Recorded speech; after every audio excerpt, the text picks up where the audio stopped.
Good evening everyone. एक बार बता दीजिए आवाज आ रही है? एक बार आवाज चेक कर लेते हैं हम लोग।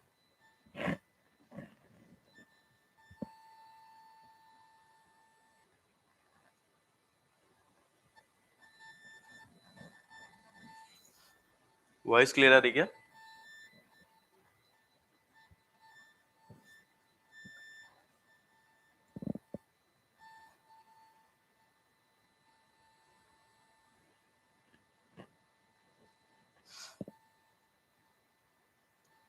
आवाज आ रही मेरी? एक बार बता दीजिए।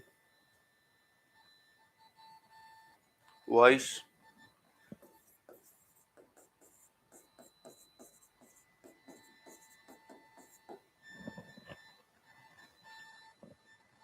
सुनाई दे रहा है?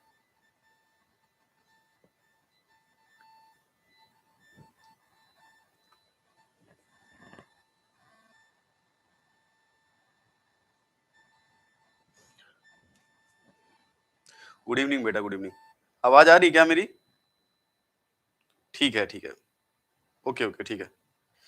चलो, तो हम लोग काइनेटिक लेविलिटी और नेटनेस हम लोग कंप्लीट कर चुके हैं। तो उस बेसिस पे आप, वैसे मैंने सारे क्वेश्चन करवा दिए थे, फिर भी आप अगर क्वेश्चन जो भी एग्जाम में आए होंगे, वो अदर एग्जाम में भी जो आए होंगे, अगर आप करोगे तो आपसे सॉल्व हो जाएगा। ठीक है, खुश रहो भैया, खुश रहो, खुश रहो। देखो, ओके फाइन। अब एक चीज ध्यान से सुनो। हमने कल ये पढ़ा था कि जो आपने वैल्यूज देखी होंगी जो CFA की थे, एक एक दो चीजें और समझ लो थोड़ी सी। उसमें देखा होगा हमने क्रोमियम 2+, हमने देखा था ना, क्रोमियम 2+ के लिए क्या था, +3.14, और कॉपर 2+ के लिए भी क्या था, +3.14। तो आप ये समझ लो थोड़ा सा कि इन दोनों के लिए वैल्यू इतनी ज्यादा क्यों आती है, राइट?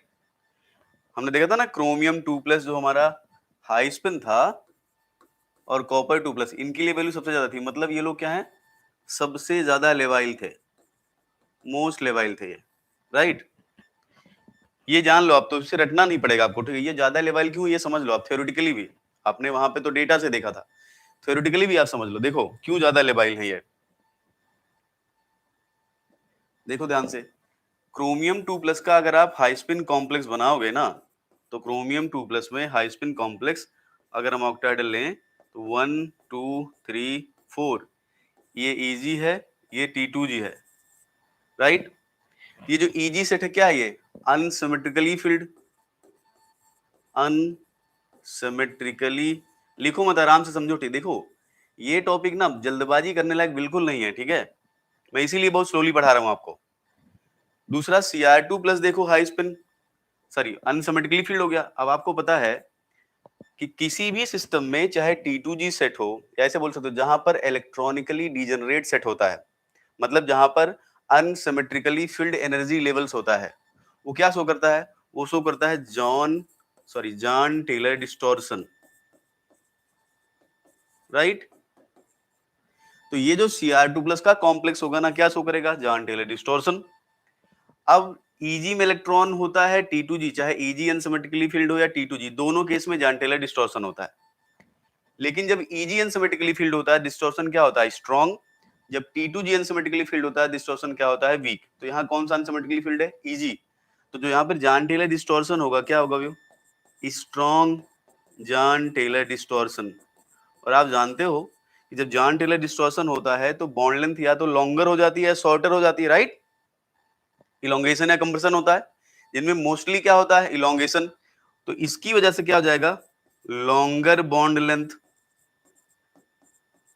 अगर बॉन्ड लेंथ लॉन्गर हो गई तो बॉन्ड क्या हो जाएगा? वीक बॉन्ड हो जाएगा वो। अगर बॉन्ड वीक हो गया तो जल्दी से ब्रेक हो जाएगा, इजी डिसोसिएशन। और जितना जल्दी डिसोसिएशन होगा, इसका मतलब उतना ही क्या है, वो लेवाइल है सिस्टम। तो कॉपर 2+ ज्यादा लेवाइल क्यों है? Because of Jahn Teller distortion. Same यही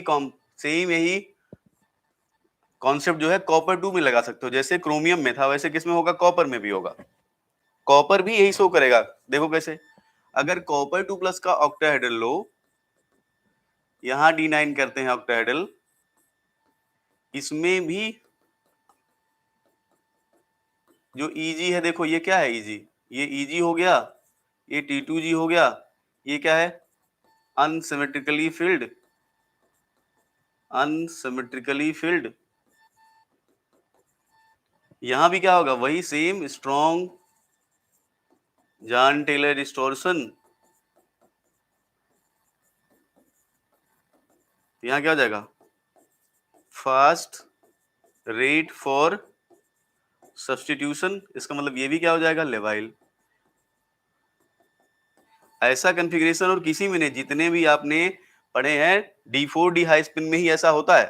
किसमें किसमें, D4 हाई स्पिन जहां होगा और D9 यहीं पे क्या होता है स्ट्रॉन्ग JTD, इसलिए ये दोनों क्या होते हैं सबसे ज्यादा लेवाइल, मोस्ट लेवाइल ही है। ठीक है, जब कंपेयर करोगे बाकी सबसे ज्यादा लेवाइल ही है। तो ये रटना नहीं, ठीक है, ध्यान रखना ये दोनों क्यों ज्यादा लेवाइल है, because they have strong Jahn Teller distortion. बाकी में भी JTD है, लेकिन बाकी में EG अनसिमेट्रिकली फील्ड नहीं है। बाकी में क्या है T2G अनसिमेट्रिकली फील्ड है, और T2G पे इतना डिस्टॉर्शन नहीं होता, इसलिए वहां इतना असर नहीं दिखता है। समझ रहे हो, तो ये ज्यादा क्यों है ये लोग, because of strong Jahn Teller distortion. Clear है ये। और अगर आप दोनों में कंपेयर करना चाहो, मान लो आपका मन है कि मैं क्रोमियम और कॉपर में कंपेयर करता हूं, तो देखो क्रोमियम में देखो जरा, क्रोमियम में क्या है Eg में कितने इलेक्ट्रॉन है 1, है ना। क्रोमियम में Eg में कितना इलेक्ट्रॉन है 1 इलेक्ट्रॉन। कॉपर 2 में ये ऐसे लिख सकते हो यार, D4 की बात मैं कर रहा हूं, राइट, D4 D9, इसमें कितने इलेक्ट्रॉन है, ये भी Eg अनसिमेट्रिकली फील्ड, ये भी Eg अनसिमेट्रिकली फील्ड। लेकिन इलेक्ट्रॉन डेंसिटी देखो जरा, इलेक्ट्रॉन डेंसिटी कहां ज्यादा है, इसमें Eg में कितने इलेक्ट्रॉन 3, इसमें Eg में कितने इलेक्ट्रॉन 1, तो यहाँ क्या है मोर इलेक्ट्रॉन डेंसिटी। अब जितनी डेंसिटी होगी उतना ही तो रिपेल करेगा, यहाँ लेस इलेक्ट्रॉन डेंसिटी। तो अगर एक्सटेंट देखोगे तो भाई D9 में ज्यादा इलेक्ट्रॉन है, D4 में कम इलेक्ट्रॉन है, तो ज्यादा रिपल्सन कहां फेस होगा, ज्यादा इलोंगेशन कहां होगा, अनसिमेट्रिकल की वजह से इलोंगेशन हो रहा है। अब इलेक्ट्रॉन डेंसिटी जब बढ़ाओगे तो इलोंगेशन बढ़ेगा कि घटेगा, भाई जितना ज्यादा इलेक्ट्रॉन क्लाउड होगा उतना तो रिपेल करेगा ना लिगेंड को, जितना ज्यादा रिपेल करेगा उसकी बॉन्ड उतनी क्या हो जाएगी लॉन्गर। तो यहां क्या हो जाएगा more extent of JTD as compare to इसके,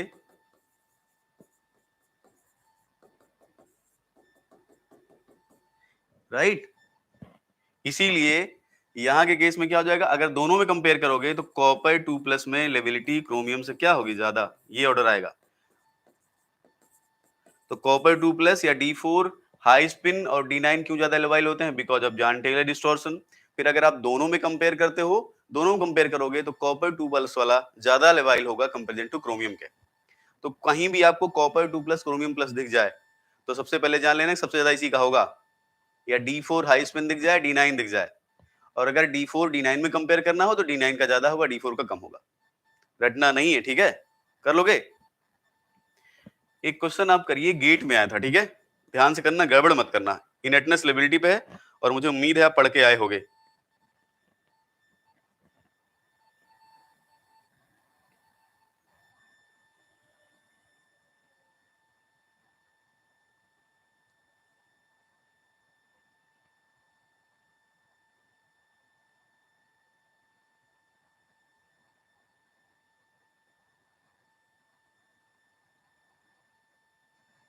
चलो क्वेश्चन देखते हैं। लिखा है designate the following complexes, designate या design, designate the following complexes, following complexes X Y Z as inert और लेवाइल। गेट 2009। बहुत इजी क्वेश्चन है, ठीक है, यहां मैं लिखता हूं X हमारा है एल्युमिनियम C2O4 C2 4 मतलब ऑक्जेलेट 3 माइनस, Y हमारा है VH2O6 2 प्लस और Z हमारा है CrC2O4 थ्राइज 3 माइनस। ऑप्शन है X and Y are inert, Z is labile। Second option है X and Z are labile, Y is inert। उसके बाद है X is inert, Y and Z are labile। फिर है fourth option X is labile and Y and Z are inert। Copy में question पूरा लिखो, ठीक है, जिसे सॉल्व करते समय आपको समझ में आए। क्या करोगे बताओ आप इसमें? देखो, मैंने कल आपको पढ़ाया था ट्रांजिशन मेटल भी नॉन ट्रांजिशन मेटल भी। जब भी ट्रांजिशन मेटल होगा किसकी बात करोगे आप? CFAE की बात करोगे। जब नॉन ट्रांजिशन मेटल होगा तो CFAE की बात नहीं करोगे। तो ट्रांजिशन मेटल कौन है इसमें? अब इतना पहचानना सीखो। देखो, ये ट्रांजिशन मेटल है, ये ट्रांजिशन मेटल है, तो यहाँ किसकी बात करोगे? यहाँ बात करोगे क्रिस्टल फील्ड एक्टिवेशन एनर्जी। और ये नॉन ट्रांजिशन मेटल है तो यहाँ पर चार्ज डेंसिटी की बात करोगे। अब जरा ऑक्सीडेशन स्टेट निकालो।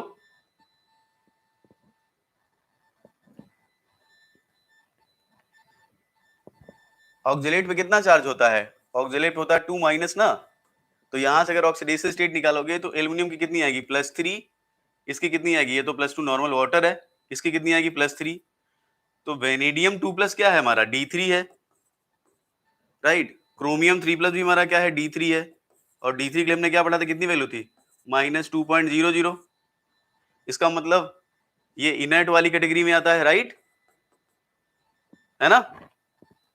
यस। अब मैंने बताया था कि देखो इन दोनों में कॉन्फ़िगरेशन क्या है? सेम। ये दोनों क्या है? Iso electronic. भाई दोनों में डी में इलेक्ट्रॉन का नंबर सेम है तो क्या हो गया? Iso electronic. आपको याद हो मैंने एक स्टेटमेंट लिखवाया था कि अगर कॉम्प्लेक्सेस आइसो इलेक्ट्रॉनिक हो, दोनों के दोनों आइसो इलेक्ट्रॉनिक है, तो क्या देखना है आपको? जिस पे ज्यादा चार्ज होगा, जिसकी ज्यादा ऑक्सीडेशन स्टेट होगी, वो क्या होगा? ज्यादा इनर्ट होगा, राइट। ठीक है, इसका मतलब chromium 3 plus will be more inert as compare to vanadium 2 plus. हालांकि ऐसा पूछा नहीं इन्होंने, ठीक है, लेकिन एक चीज तो यहां से क्लियर है ना कि ये दोनों इनर कैटेगरी में आएंगे। इसके बारे में चलो ठीक है, अभी बाद में बात कर लेते हैं। ये दोनों इनर कैटेगरी में आएंगे कि नहीं?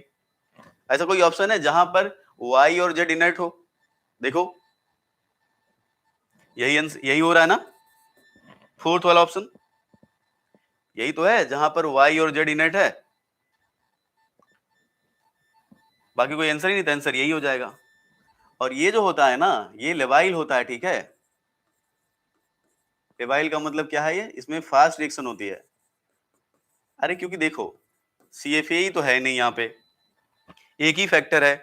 कौन सा फैक्टर? इसके पास सिर्फ एक फैक्टर है। क्या? इसके पास है चार्ज डेंसिटी का फैक्टर।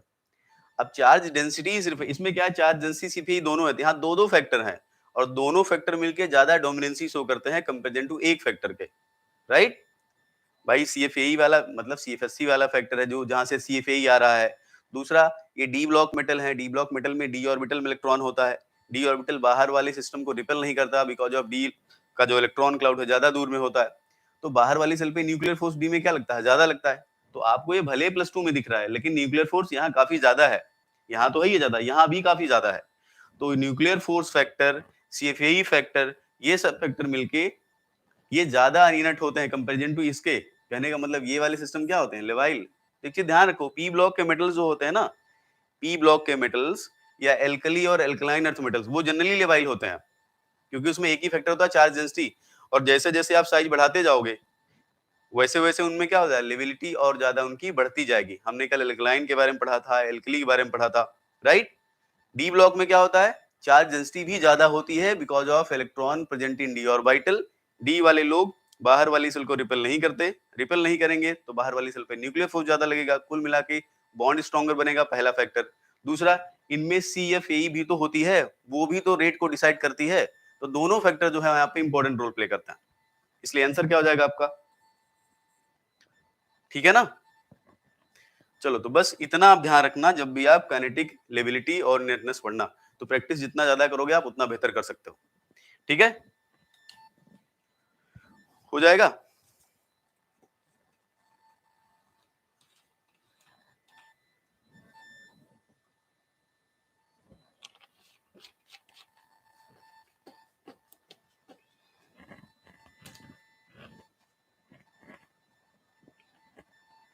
चलो अब चलते हैं आगे।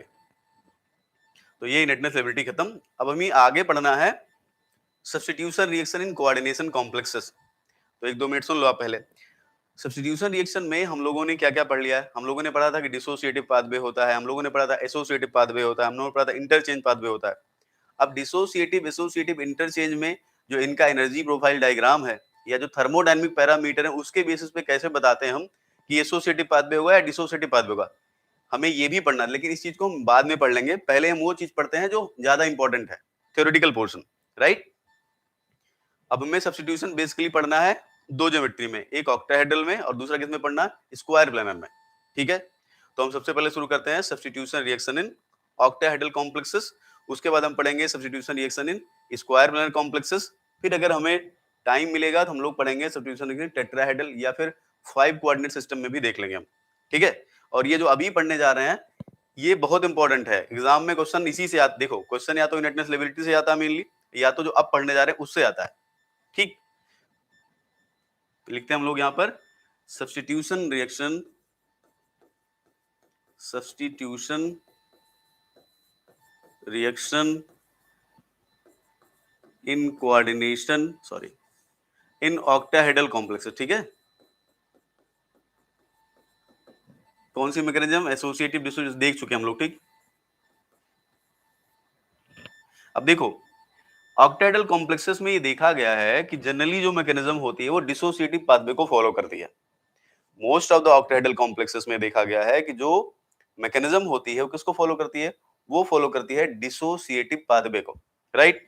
यहां हम लिख लेंगे it has been found that, it has been found that substitution reaction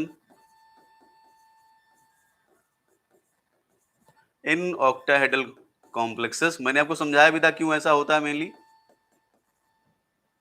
octahedral complexes mainly occurs via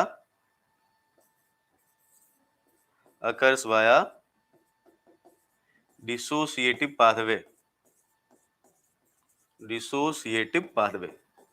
क्यों ऐसा होता है या कॉमनली ऐसा क्यों होता है? मैंने आपको बताया था, ऐसा कॉमनली इसलिए होता है क्योंकि ऑलरेडी ऑक्टाहेड्रल पे 6 लिगेंड है। अगर 6 लिगेंड होगा तो किसी भी और लिगेंड का अगर वो एडिशन करेगा तो उतना फेवरेबल नहीं होगा वो, राइट। अगर उतना फेवरेबल नहीं है तो रेट क्या हो जाएगा? स्लो हो जाएगा। ठीक है, क्योंकि ऑलरेडी यहाँ पर ढेर सारे लोग हैं। अब जो सब्स्टिट्यूशन रिएक्शन हमें पढ़नी है ऑक्टाहेड्रल में, वो हमें कौन कौन सी पढ़नी है? तो यहाँ मैं लिख देता हूं, there are following important substitution reaction in octahedral complexes that suggest dissociative pathway। तो जो हम बोल रहे हैं ना, हम दो चीजें पढ़ेंगे इसमें। एक तो हम ये पढ़ेंगे कि जो मैकेनिज्म हमारी है डिसोसिएटिव पाथवे, और डिसोसिएटिव पाथवे के एग्जांपल कौन कौन से हैं।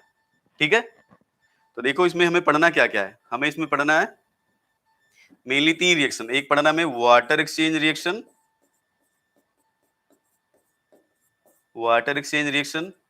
और ये रिएक्शन जो हम पढ़ेंगे ये सब मेनली किसके थ्रू जाएंगी? They undergo substitution reaction mainly via dissociative pathway.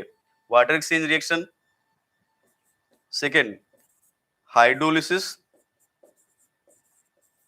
या फिर इक्वेशन बोलते हैं इसी को, इक्वेशन रिएक्शन। ये दोनों बहुत इंपॉर्टेंट है। अभी आप देखो किसी वाटर एक्सचेंज से कम से कम 8 या 9 क्वेश्चन आया, सिर्फ वाटर एक्सचेंज से आया है, ठीक है। हाइड्रोलिसिस से भी बहुत सारे क्वेश्चन आते हैं, ये बहुत कॉमन है, इससे तो बहुत सारे क्वेश्चन आते हैं एग्जाम में। इंपॉर्टेंट ये दोनों, एक थर्ड भी होती है इसमें, एनेशन रिएक्शन। तो ये जो रिएक्शन हमने यहाँ पे लिखी है, ये मेनली कौन से पाथवे को फॉलो करती है? डिसोसिएटिव। किसकी रिएक्शन है ये ऑक्टेडल कॉम्प्लेक्सेस में सब्स्टिट्यूशन रिएक्शन के एग्जांपल है, ठीक है। तो एक एक करके हम लोग पढ़ते हैं, फिर वहां से हमें दो चीजें समझनी है। पहला कि जो रिएक्शन हम लोग पढ़ रहे हैं उसमें रेट कांस्टेंट कैसे वेरी करता है, कब रेट ज्यादा होगा, कब रेट कम होगा, राइट। किसकी प्रेजेंस में रेट ज्यादा होगा, किसकी प्रेजेंस में रेट कम होगा, पहली चीज। सेकंड थिंग हम ये भी पढ़ेंगे, हम ये भी आपको समझाएंगे कि देखो ये जो मैकेनिज्म है किसको फॉलो कर रही है, डिसोसिएटिव को। एक तरह से ये जो रिएक्शंस है ना, एक तरह से ये डिसोसिएटिव का एग्जांपल भी है, सब्स्टिट्यूशन रिएक्शन का एग्जांपल भी है ऑक्टेहेड्रल कॉम्प्लेक्सेस में। दूसरा ये डिसोसिएटिव को भी बताता है कि ये रिएक्शन जो है किसको फॉलो करती है, डिसोसिएटिव पाथवे को, ठीक। ये बहुत इंपॉर्टेंट है। चलो हम लोग शुरू करते हैं पहले वाटर एक्सचेंज रिएक्शन से। सबसे पहले हम लोग पढ़ेंगे वाटर एक्सचेंज रिएक्शन।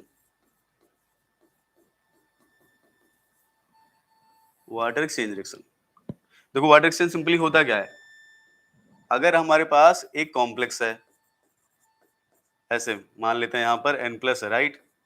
ऐसे लिख देता हूं मैं, MH2O X N+।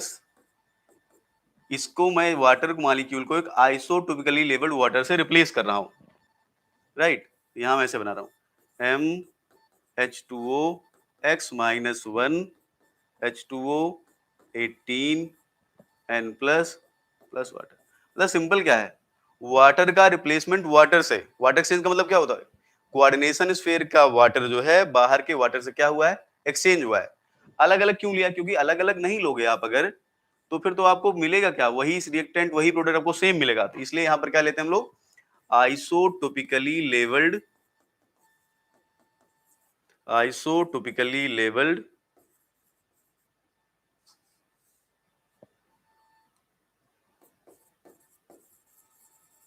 वाटर, ठीक है। तो सिंपल क्या है, exchange of water molecule from coordination sphere to outer atmosphere, right, या आउटर सिस्टम, इसको क्या बोलते हैं हम लोग, यही हमारा क्या है। तो सिंपल यहां लिख देता हूं मैं, exchange of water molecule of coordination sphere from H2O18 is called water exchange reaction. It's called water exchange reaction. तो इसी तरह का हमें एग्जांपल देखना है, ठीक है।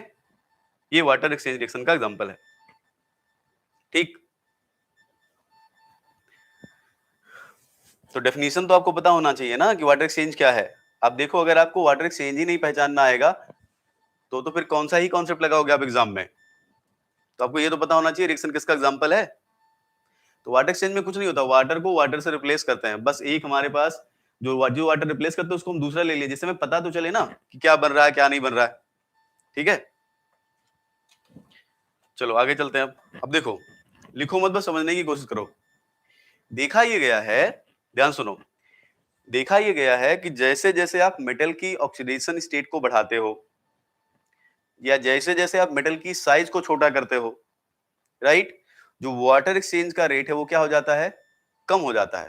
फिर से सुनो, ऐसा देखा गया है कि जैसे जैसे आप मेटल की ऑक्सीडेशन स्टेट बढ़ाते हो, या जैसे जैसे आप मेटल की साइज को छोटा करते हो, तो जो रेट ऑफ वाटर एक्सचेंज है क्या हो जाता है, वो कम। तो समझो, रेट ऑफ वाटर एक्सचेंज, लिखना मत, पहले देखो समझो आप, rate of water exchange is inversely proportional to oxidation state of metal. Oxidation state of metal मतलब मेटल की ऑक्सीडेशन स्टेट जितनी ज्यादा होगी, जो हमारा रेट ऑफ वाटर एक्सचेंज उतना क्या हो जाएगा, कम। ऑक्सीडेशन स्टेट मतलब पॉजिटिव ऑक्सीडेशन स्टेट, राइट। दूसरा, rate of water exchange also inversely proportional to, sorry, rate of water exchange is directly proportional to size of metal. मतलब मेटल का size जितना बड़ा होगा, रेट ऑफ वाटर एक्सचेंज उतना क्या हो जाएगा, ज्यादा। ऐसे बोल सकते हो कि मेटल का साइज जितना छोटा होगा रेट ऑफ वाटर एक्सचेंज उतना क्या हो जाएगा, कम। अब ये दोनों फैक्टर क्या करते हैं बताओ?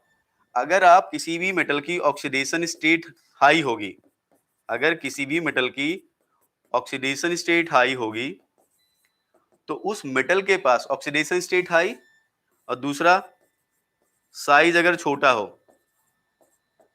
राइट, अगर किसी भी मेटल की हाई ऑक्सीडेशन स्टेट हो, हाँ सुनो ध्यान से, वही समझा रहा हूं ना बेटा, देखो समझो पहले, किसी भी मेटल की ऑक्सीडेशन स्टेट अगर हाई है और उसका साइज स्मॉल है, तो उस पर न्यूक्लियर फोर्स क्या होगा, ज्यादा, more effective nuclear force, right. और अगर इफेक्टिव न्यूक्लियर फोर्स ज्यादा होगा तो जो मेटल लिगैंड बॉन्ड स्ट्रेंथ है वो क्या होगी, हाई। तो अब बताओ, अगर metal ligand bond strength high होगी तो क्या, मेटल लिगैंड का मतलब मेटल वाटर यहां करेंगे, राइट, तो मेटल वाटर बॉन्ड स्ट्रेंथ क्या होगी, हाई, यस। अब अगर metal water bond strength high होगी तो क्या वो वाटर जल्दी से ब्रेक होगा? ध्यान सुनो, मेटल लिगैंड बॉन्ड स्ट्रेंथ या मेटल वाटर बॉन्ड लेंथ अगर हाई हो गई, बॉन्ड स्ट्रेंथ अगर हाई हो गई, तो क्या वाटर जल्दी से ब्रेक होगा? नहीं। तो slow dissociation of water, slow dissociation of water, अगर स्लो डिसोसिएशन हुआ तो इसका मतलब रेट ऑफ वाटर एक्सचेंज क्या हो जाएगा, स्लो। अब इसको जरा ध्यान से पढ़ो एक बार फिर से, क्या लिखा है मैंने यहां पर। एक्सपेरिमेंटल ऑब्जर्वेशन ये है कि जैसे जैसे आप मेटल की ऑक्सीडेशन स्टेट को बढ़ाते हो, राइट, जैसे जैसे आप मेटल की साइज को छोटा करते हो, जो रेट है वो क्या हो जाता है, कम। अब मेटल की साइज बढ़ाने से, मेटल की साइज बढ़ाने से, राइट, मेटल की साइज बढ़ाने से और ऑक्सीडेशन स्टेट बढ़ाने से क्या होता है, मेटल की साइज अगर आप बढ़ाओगे, सॉरी, मेटल की साइज को अगर आप कम करोगे और ऑक्सीडेशन स्टेट बढ़ाओगे तो क्या बढ़ेगा, effective nuclear force. Effective nuclear force अगर बढ़ेगा तो बॉन्ड क्या हो जाएगा, स्ट्रॉन्गर। तो ये करने पर बॉन्ड स्ट्रॉन्गर बन रहा है, और बॉन्ड स्ट्रॉन्गर बनने का मतलब है कि बॉन्ड जल्दी से टूट नहीं रहा होगा, तभी तो रेट स्लो हो रही है। इसका मतलब जो बॉन्ड की ब्रेकिंग है उस पर फर्क पड़ रहा है। मेटल की ऑक्सीडेशन स्टेट बढ़ाने पर, अस्सलाम वालेकुम बेटा, मेटल की ऑक्सीडेशन स्टेट बढ़ाने पर, राइट, और साइज को छोटा करने पर मेटल की बॉन्ड स्ट्रेंथ बढ़ रही है। इसका मतलब ये हुआ कि ये करने पर बेसिकली चेंज कहां आ रहा है, मेटल लिगैंड बॉन्ड एनर्जी पर। इसका मतलब मेटल लिगैंड बॉन्ड एनर्जी या मेटल वाटर बॉन्ड एनर्जी वो रेट को डिसाइड कर रही है। यही तो मतलब हुआ भाई, जब आप ऑक्सीडेशन स्टेट बढ़ाओगे, साइज को छोटा करोगे तो क्या बढ़ रहा है, इफेक्टिव न्यूक्लियर फोर्स बढ़ रहा है, ये बॉन्ड स्ट्रेंथ बढ़ रही है, स्लो हो जाएगा डिसोसिएशन, रेट क्या हो जाएगा, स्लो हो जाएगा। तो इसको करने से मेटल लिगैंड बॉन्ड स्ट्रेंथ ही तो बढ़ रही है और रेट भी हमारा क्या हो जा रहा है, स्लो।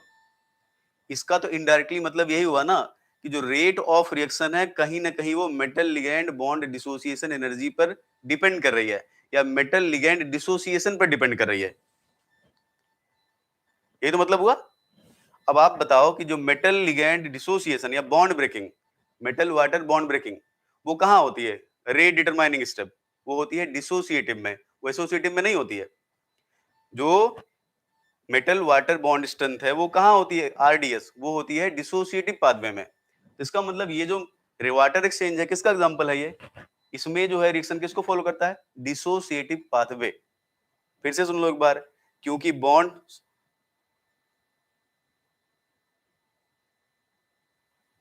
मेटल इलेक्ट्रॉन डेंसिटी क्या कर सकता है, बढ़ा सकता है।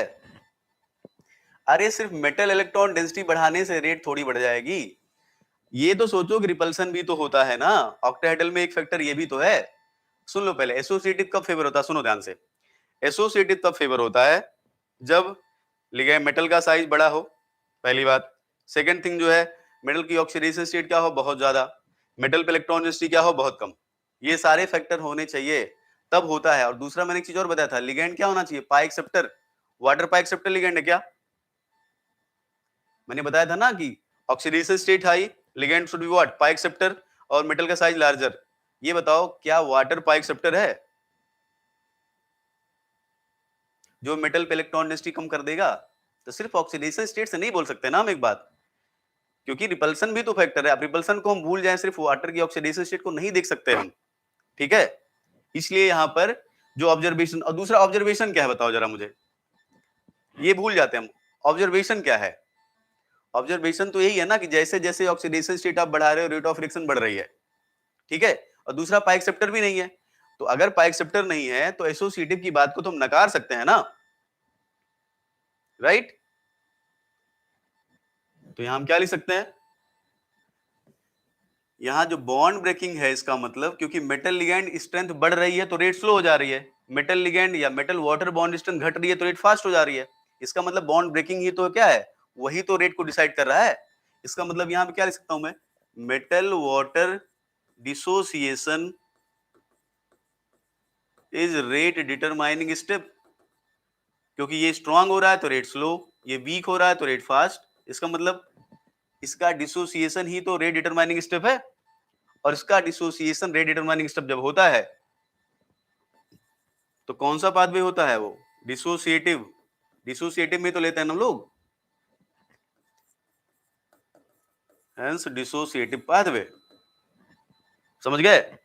मेटल वाटर बॉन्ड ब्रेकिंग या metal ligand bond breaking RDS किसमें होती है, डिसोसिएटिव में। पढ़ाया तो था, ML5YX ML5X N प्लस, है ना, प्लस Y, बताया था जैसे कि ML5Y N plus plus X।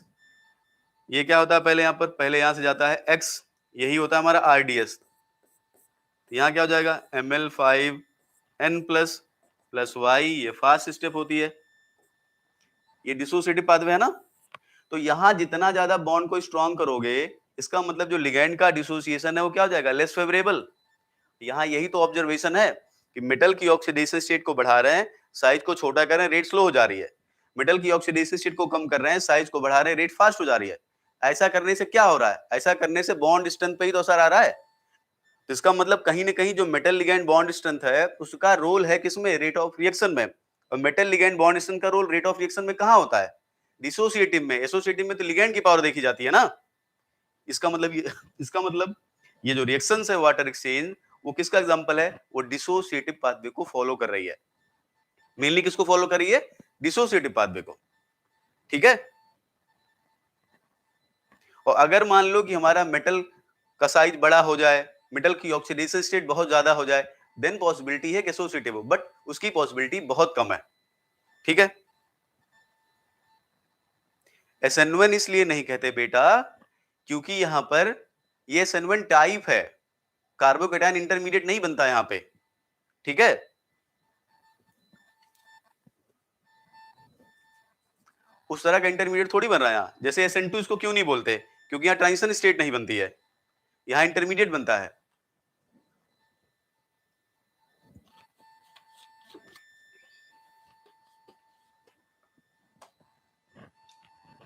और यहाँ का और एक चीज देखो, यहाँ पे कार्बोकेटायन की स्टेबिलिटी देखते हो आप, ठीक है। चलो वहां कार्बोकेटायन की स्टेबिलिटी देखते हो, ये ग्रुप हो, ये सब थोड़ी है यहाँ पे। अब देखो तो अलग, अब क्या किया गया, इसका मतलब यहां से एक चीज तो क्लियर हो गया कि जो वाटर एक्सचेंज रिएक्शन है किसका एग्जांपल है, वो डिसोसिएटिव पाथवे का एग्जांपल है, ठीक। अब अलग अलग मेटल कॉम्प्लेक्सेस के वाटर एक्सचेंज रेट कांस्टेंट को एक्सपेरिमेंटली ऑब्जर्व किया गया। एल्कली मेटल को लिया गया, एल्कलाइन अर्थ मेटल के कॉम्प्लेक्स को लिया गया, 3D सीरीज में +2 ऑक्सीडेशन स्टेट वाले को, +3 को, लैंथेनाइड्स को, 4D 5D सीरीज को, सबको लिया गया। तो उसमें देखा गया कि कुछ मेटल कॉम्प्लेक्सेस की रेट बहुत ज्यादा है, कुछ मेटल कॉम्प्लेक्सेस की रेट जो है वाटर एक्सचेंज की बहुत स्लो है। उसके बेसिस पे मेटल को 4 क्लासेस में डिवाइड कर दिया गया।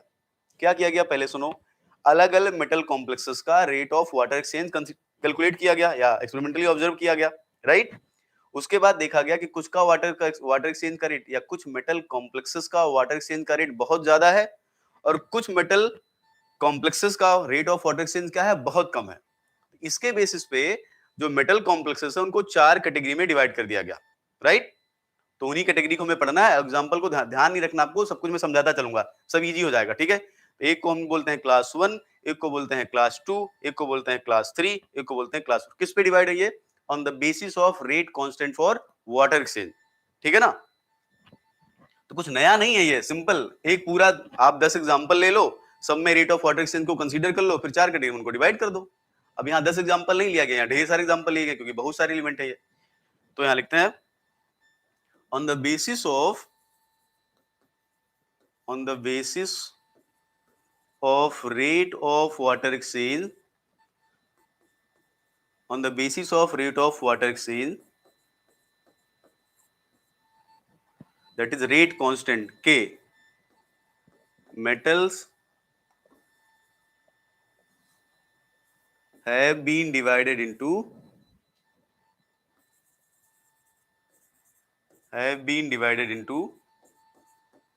following four classes. क्यों किया हो गया बता सकते हो आप? क्या जरूरत है इसको करने की? कुछ आइडिया दे सकते हो आप? क्या जरूरत डिवाइड करने की? जिसका मन करेगा अपना निकालेगा। जैसे पीरियोडिक टेबल आप पढ़ते हो ना कि एस ब्लॉक वाले की प्रॉपर्टी ये है, पी ब्लॉक वाले की प्रॉपर्टी ये है, लेंथेनाइट पीरियोडिक टेबल भी इसीलिए बनाई गई थी कि आप इतने सारे एलिमेंट को इजीली समझ सको। इसमें भी अगर मान लो आपके पास 100 एग्जांपल है, ध्यान सुनो मेरी बात, मान लो आपके पास 100 कॉम्प्लेक्स है जिनका वाटर एक्सचेंज का रेट आपको बताना है, तो क्या आप 100 का नाम याद रखोगे? नहीं ना। तो आप कैटेगरी बनाओगे ना कि इस कैटेगरी में ये लोग आते हैं, इस कैटेगरी में ये लोग आते हैं, इस कैटेगरी में ये लोग आते हैं, इसमें ये आते हैं। तो ये सुविधा के लिए बनाया गया है, इजी अंडरस्टैंडिंग के लिए बनाया गया। समझ में आ रहा है ये क्लास क्यों किया गया है? जिससे हमको इजीली समझ में आ जाए। नहीं तुम इतने मॉलिक्यूल्स हैं, सबका नाम थोड़ा याद रख सकते हैं, सबकी रेट कांस्टेंट की वैल्यू थोड़ी याद रख सकते हैं हम। समझ रहे हो? तो सबसे पहले हम लिखते हैं क्लास 1 क्लास। अब देखो मैं आपको सब कुछ समझाता चलूंगा। देखो क्लास 1 के केस में जो रेट कांस्टेंट की वैल्यू आती है वो आती है 10 की पावर 8 सेकेंड इनवर्स। अच्छा पता सेकेंड इनवर्स मैंने क्यों लिखा है? क्योंकि फर्स्ट ऑर्डर रिएक्शन का जो यूनिट होता है क्या होता है वो? अरे डिसोसिएटिव पाथवे किसको फॉलो, डिसोसिएटिव पाथवे में जो ऑर्डर होता है कौन सा होता है? फर्स्ट ऑर्डर ना। और फर्स्ट ऑर्डर में जो यूनिट होती है क्या होती है वो? Time inverse. अरे यहाँ कुछ और मत लिख देना है, सेकंड इनवर्स ही होगा या टाइम इनवर्स लिख सकते हो आप, वैसे मैंने सेकंड इनवर्स लिख दिया है। क्यों ऐसा? ये सेकंड इनवर्स क्यों है? क्योंकि फर्स्ट ऑर्डर है ना डिसोसिएटिव। मैं सिर्फ इसकी बात कर रहा हूं, इसके लिए मैंने लिखा है, इसके लिए नहीं। तो देखो क्लास 1 में उन मेटल्स को रखा गया जिनमें रेट कांस्टेंट की वैल्यू बहुत ज्यादा थी, लगभग 10 की पावर 8 सेकंड इनवर्स, मतलब रेट ऑफ वाटर एक्सचेंज क्या है? बहुत ज्यादा है, राइट। अब मुझे बताओ कि पूरी पीरियोडिक टेबल में, आप बताओ ध्यान से, पूरी पीरियोडिक टेबल में अगर एक सुनो, रेट ऑफ वाटर एक्सचेंज बहुत ज्यादा होने का मतलब क्या हुआ? पहले यहां बेसिक शुरू करता है, ठीक है। रेट ऑफ वाटर एक्सचेंज बहुत ज्यादा होने का मतलब क्या हुआ? कि मेटल लिगैंड बॉन्ड क्या होगा? बहुत वीक। ये तो मतलब हुआ। अब आप बताओ कि मेटल लिगैंड बॉन्ड वीक कब होगा? जब ऑक्सीडेशन स्टेट क्या होगी? कम, और साइज क्या होगा? लार्जर। अब मुझे बताओ कि ऐसे कौन से मेटल हैं जिनकी ऑक्सीडेशन स्टेट कम होती है और साइज बड़ा होता है? पीरियोडिक टेबल को एक बार रिमाइंड करो, रटना नहीं ऐसे कुछ भी। आप ध्यान से सोचो कि ऐसे कौन से मेटल होते हैं जिनका साइज बड़ा होता है और ऑक्सीडेशन स्टेट कम होती है? क्योंकि जिनका साइज बड़ा होगा वहां भी न्यूक्लियर फोर्स कम, जिनकी ऑक्सीडेशन स्टेट कम होगी वहां भी न्यूक्लियर फोर्स कम, तो बॉन्ड क्या होगा? वीक। तो रेट ऑफ वाटर एक्सचेंज क्या होगा? फास्ट। अब बताओ पीरियोडिक टेबल में कम ऑक्सीडेशन स्टेट कौन से मेटल की होती है? और दूसरा साइज किसका साइज किसका बड़ा होता है? शुरू करो ना लेफ्ट से, S block elements. S block element का साइज क्या होता है? Larger, right. ठीक है। और दूसरा इन पे ऑक्सीडेशन स्टेट, एल्कली पे क्या होता है? +1, एल्कलाइन पे क्या होता है? +2। तो अगर आप ध्यान से समझोगे तो आपको कुछ रटना नहीं है ये। इसका मतलब इसके अंदर एग्जांपल कौन आएगा? इसमें कौन कौन आएंगे? इसमें आएंगे एल्कली मेटल्स, राइट। इसमें आएंगे एल्कलाइन अर्थ मेटल्स, क्योंकि बड़ी साइज इन्हीं की है ना। यहाँ पे कौन सी ऑक्सीडेशन स्टेट? +1। यहाँ पे कौन सी ऑक्सीडेशन स्टेट? +2। अब एल्कलाइन अर्थ मेटल देखो, एक चीज ध्यान समझो, एल्कलाइन अर्थ मेटल में एक चीज और है क्या? एल्कलाइन अर्थ मेटल में जो बेरिलियम मैग्नीशियम होता है उसका साइज क्या होता है? छोटा। कैल्शियम, स्ट्रोंशियम, बेरियम, इनका साइज क्या होता है? लार्जर। तो इनके केस में रेट बहुत फास्ट होता है, लेकिन बेरिलियम मैग्नीशियम में इतना नहीं होता। क्यों नहीं होता? अरे क्योंकि बेरिलियम मैग्नीशियम पे 2 ऑक्सीडेशन स्टेट है, भले ज्यादा ऑक्सीडेशन स्टेट नहीं, लेकिन साइज तो छोटा है। तो यहां से उन दोनों को हटा देना, एक्सेप्ट बेरिलियम एंड मैग्नीशियम, ये अगली कैटेगरी में आएंगे, ठीक है, आगे की कैटेगरी में आएंगे, ठीक।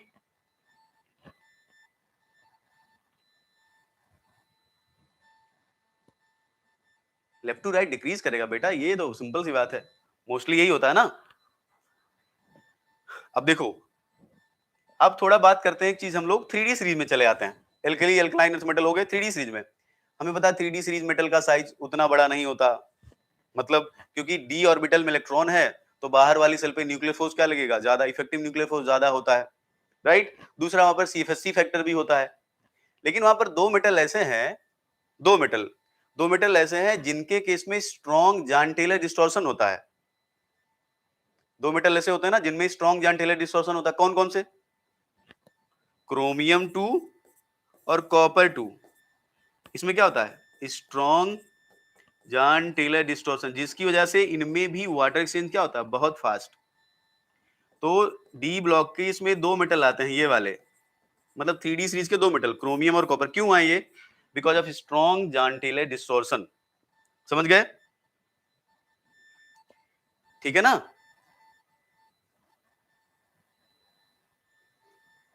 डी इलेक्ट्रॉन रिपल्सन होता है sir, high electron high D electron density. किसमें रिपल्सन होता है? तो ठीक तो है। अरे डी सिस्टम में रिपल्सन कहां बात कर रहे हो, मैं कह रहा हूं कि अगर डी में इलेक्ट्रॉन डेंसिटी होती है तो डी इलेक्ट्रॉन की शील्डिंग पावर कम होती है ना। अगर शील्डिंग पावर कम होगी तो जो बाहर वाली सेल्स पे न्यूक्लियर फोर्स क्या लगेगा, ज्यादा। तो किसी से बॉन्ड बनाएगा तो बाहर वाली सेल ही तो इन्वॉल्व होती है, तो बॉन्ड तो स्ट्रॉन्गर बनेगा ना उनका। यहाँ दूसरी चीज मैं समझा रहा हूं, क्रोमियम और कॉपर क्यों अलग हो गए बाकी लोगों से, बिकॉज इनमें स्ट्रॉन्ग जॉन टेलर डिस्टॉर्शन है। स्टैटिक मत बोलो बेटा, स्टैटिक डायनेमिक आपको कैसे पता, कैसे होगा आपको कैसे पता स्टैटिक होगा? स्टैटिक डायनेमिक जो है इस पे थोड़ी डिपेंड करता है कि क्रोमियम हो जाएगा कॉपर हो जाएगा, वो टेम्परेचर पे भी डिपेंड करता है, वो लिगेंड पे भी डिपेंड करता है, ठीक है। आगे देखो, ग्रुप 12 मेटल भी इसी में आता है, ग्रुप 12 मेटल एक्सेप्ट जिंक, क्योंकि जिंक का साइज क्या होता है, छोटा, एक्सेप्ट Zn2+, ये लोग आते हैं इस कैटेगरी में। एल्कली क्लियर है आपको, एल्कलाइन में दो लोगों को छोड़ना है, कौन से, बेरिलियम मैग्नीशियम। क्रोमियम कॉपर क्यों आए हैं, because of strong Jahn Teller distortion. समझ गए? तो ये लोग आते हैं क्लास 1 में। क्यों इनके केस में रेट ज्यादा है, यहाँ साइज बड़ा है, ऑक्सीडेशन स्टेट कम, यहाँ साइज बड़ा है, ऑक्सीडेशन स्टेट कम। यहाँ साइज की बात नहीं है, यहाँ किसकी बात है, स्ट्रॉन्ग जेटीडी की बात है। और ध्यान रखो क्योंकि हम वाटर की बात कर रहे हैं ना, तो क्रोमियम के साथ जो कॉम्प्लेक्स होगा क्या होगा, हाई स्पिन D4। यहाँ कुछ भी लो स्पिन मत मानना अपने मन से, क्योंकि आप जो लिगैंड लिए हो, कौन सा लिगैंड लिए हो, वाटर लिए हो ना, वाटर को वाटर से रिप्लेस कर रहे हो, तो ये ध्यान रखना आप, वाटर को वाटर से अगर आप रिप्लेस कर रहे हो तो इसका मतलब है हाई स्पिन कॉम्प्लेक्स ही होगा ना वो। अगर वो बहुत हाई ऑक्सीडेशन स्टेट का मेटल नहीं है तो, मतलब 3D सीरीज का अगर +2 सिस्टम है तो हाई स्पिन ही लिखना है आपको। ये मत सोचना कि अरे हाई स्पिन करे क्लो स्पिन करे, क्योंकि +2 वाटर के साथ क्या बनाता है, हाई स्पिन।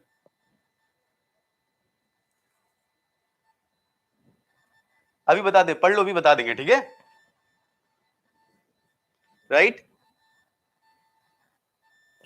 अरे D9 में कुछ भी होगा, जेटीडी तो होगा ही, क्यों नहीं होगा, ठीक है। 6 लोगों को जोड़ेगा ही नहीं वो, इतना स्ट्रॉन्ग जॉन टेलर डिस्टॉर्शन हो जाएगा, जोड़ेगा ही नहीं वो, ठीक है। चलो आगे चलते हैं। एल्कली मेटल मतलब होता है जो जिनमें बाहर कन्फिग्रेशन NH1 होता है, एल्कलाइन उनको बोलते हैं जिनमें NH2 होता है। एल्कली मतलब सोडियम पोटेशियम ये सब, ठीक है। चलो अब क्लास 2 पे आते हैं, थोड़ा सा बेसिक पढ़ के आओ भैया। क्लास 2, अब क्लास 2 में जो रेट कांस्टेंट होता है वो क्लास 1 से क्या होता है, वो क्लास 1 से होता है कम। मतलब यहां पर जो रेट कांस्टेंट होता है वाटर एक्सचेंज के लिए वो होता है के की वैल्यू वो 10 की पावर 4 टू 10 की पावर 8 सेकेंड इनवर्स। इसका मतलब क्या हुआ, इसका मतलब ये हुआ कि ये जो लिगेंड है या इस कैटेगरी में जो भी मेटल्स आते होंगे उनमें रेट कांस्टेंट क्या है, कम है। रेट कांस्टेंट कम होने का मतलब उनमें जो मेटल लिगेंड बॉन्ड स्ट्रेंथ है क्या हुई होगी, वो ज्यादा। अब मेटल लिगेंड बॉन्ड स्ट्रेंथ ज्यादा होने का मतलब है कि इनका साइज क्या होता होगा, स्मॉलर, और इनकी जो ऑक्सीडेशन स्टेट है क्या होती होगी, वो कम। ऐसे बोल सकते हो कि यहाँ पर इफेक्टिव न्यूक्लियर चार्ज क्या होता होगा, ज्यादा, किसके कंपैरिजन में, जो हमने पहले देखे थे, ठीक है।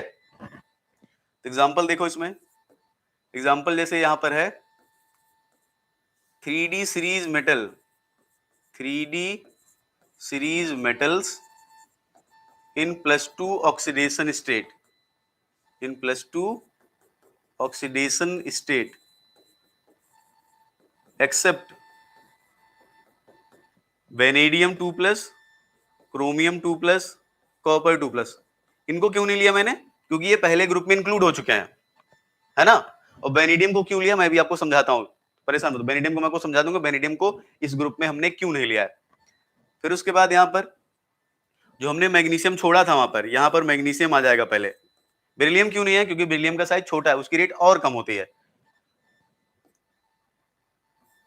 लेंथेनाइड आयंस, लेंथेनाइड आयंस कौन सी ऑक्सीडेशन स्टेट में? +3।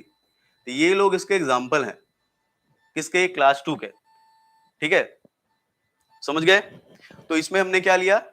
एल्कली अल्कलाइन वहां चला गया, क्रोमियम कॉपर चला गया। क्रोमियम कॉपर के बाद जितने भी 3D सीरीज के डाई पॉजिटिव मेटल आयन बनते हैं वो सब इसमें आते हैं। क्रोमियम कॉपर को छोड़ देना, वेनेडियम को छोड़ देना, यहाँ पर बाकी सब लोग इसमें आएंगे। अब हमारे पास बाकी बड़ी साइज कौन से मेटल की होती है? लेंथेनाइड्स की। तो यहाँ हमने क्या ले लिया? अच्छा, एक्टिनाइड्स को हम क्यों नहीं ले रहे हैं? एक्टिनाइड्स रेडियो एक्टिव है तो उसके बारे में ज्यादा बात नहीं कर रहे हैं हम। लेंथेनाइड में ऑक्सीडेशन स्टेट +3 जरूर होती है, लेकिन साइज उनका क्या होता है? लार्जर। तो वो आते हैं इस कैटेगरी में। मैग्नीशियम को हमने यहाँ पर छोड़ा था, देखो इधर मैग्नीशियम को हमने बोला था यहाँ हटा देते हैं। क्यों हटाया था हमने? क्योंकि मैग्नीशियम का साइज जो है स्ट्रोंशियम से, कैल्शियम से, बेरियम से क्या होता है? छोटा। तो थोड़ा रेट यहाँ इतनी ज्यादा नहीं आती है, इसलिए ये इस कैटेगरी में आ गया जहां रेट क्या है? कम है। अब चलते हैं क्लास 3 में। इसमें जो रेट कांस्टेंट है वो और ज्यादा कम हो जाता है। क्लास 3 के यहां पर हो जाता है नियरली 1/10⁴ सेकेंड इनवर्स। अब यहां पे देखो ध्यान से, और रेट कम हो गया। अगर रेट और ज्यादा कम हो गया, इसका मतलब जो मेटल लिगैंड बॉन्ड स्ट्रेंथ है क्या हो गई? वो और ज्यादा। अब मेटल लिगैंड बॉन्ड स्ट्रेंथ इससे ज्यादा होनी चाहिए यहां पे, तभी तो इन क्लास वालों का रेट इस वालों से क्या होगा? कम होगा ना। ध्यान सुनो, यहां पर जो मेटल आएंगे उनमें metal ligand bond strength class 2 के मेटल से भी ज्यादा होनी चाहिए, क्लास 1 के मेटल से भी ज्यादा होनी चाहिए, तभी तो रेट कांस्टेंट कम आएगा। अब मुझे बताओ ध्यान से, ये बताओ कि अगर मैं 3D सीरीज यहां पे लिखूं, एग्जांपल में लिखूं इसमें 3D सीरीज मेटल, तो ऑक्सीडेशन स्टेट में क्या लिखूं बताओ? 3D सीरीज मेटल इन कौन सी ऑक्सीडेशन स्टेट लिखूं? +2 या +3?